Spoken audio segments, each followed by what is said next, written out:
All good evening. நான் இன்றைக்கி ரசம் வைக்க போகிறேன். நான் ரசம் வச்சேன்னா எங்கள் வீட்டு பக்கத்தில் இருக்கவங்க எல்லாத்துக்கும் ரொம்ப பிடிக்கும். எனக்கு கொடுங்கக்கான்னு கொஞ்சம் கேட்பாங்க. நீங்களும் எல்லோரும் செஞ்சு ட்ரை பண்ணி பாருங்கள். ஃபஸ்ட்டு ஒரு பேனில் ஆயில் ஊற்றிக்கணும். அதுக்கப்புறம் கடுகும் வெந்தயமும் போட்டுக்கோங்க. அதுக்கப்புறம் கருவேப்பிலை வரமிளகாய் போட்டுக்கணும். அதுக்கப்புறம் மிக்சியில் பார்த்திங்கன்னா ஜீரகமும் மிளகும் நான் அடிச்சிருக்கேன். அதுக்கப்புறம் பூண்டை போட்டு அடித்து அதையும் மிக்ஸ் பண்ணிக்கணும். மிக்ஸ் பண்ணிட்டு அதையும் போட்டு பெருங்காயத்து பவுடர் கொஞ்சம் போட்டுக்கணும். போட்டு நல்லா கிளக்கி விட்டு தக்காளி 2 தக்காளி நான் அரைச்சி வச்சுருக்கேன். நீங்கள் உங்களுக்கு தேவையான அளவு தக்காளி அரைச்சி வச்சுக்கோங்க. அரைச்சி போட்டால் கொஞ்சம் நல்லாயிருக்கும். அதை போட்டு உப்பு கொஞ்சம் மிக்ஸ் பண்ணிக்கணும். போட்டு நல்லா கிண்டி விடணும். நல்லா கலக்கி விடணும்.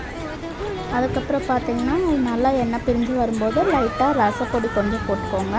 அப்புறம் மஞ்சத்தூளும் கொஞ்சம் போட்டுக்கோங்க, நல்லாயிருக்கும். இதுக்கிடையே பார்த்திங்கன்னா புளி கொஞ்சம் கரைச்சி வச்சுக்கிட்டேன். நல்லா கரைச்சி லெமன் சைஸ் புளி எடுத்துக்கோங்க, கரெக்டாக இருக்கும். நான் இன்னும் கொஞ்சம் நிறையா வைக்கிறேன். உங்களுக்கு தேவையான அளவு நீங்கள் வச்சுக்கோங்க.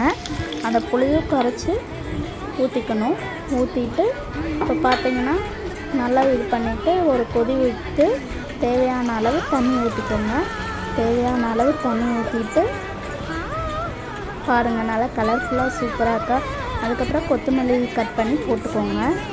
கொத்தமல்லி போட்டிங்கன்னா அது ஃப்ளேவர் நல்லாயிருக்கும். நல்லா கொத்தமல்லி போட்டு லைட்டாக நுர கட்டணும். கொதிக்க விட்டுறாதீங்க. நல்லா கொஞ்சம் நுர கட்டும்போது இங்கே பாருங்கள், இந்த இதுக்கு வரும்போது ஆஃப் பண்ணிடுங்க.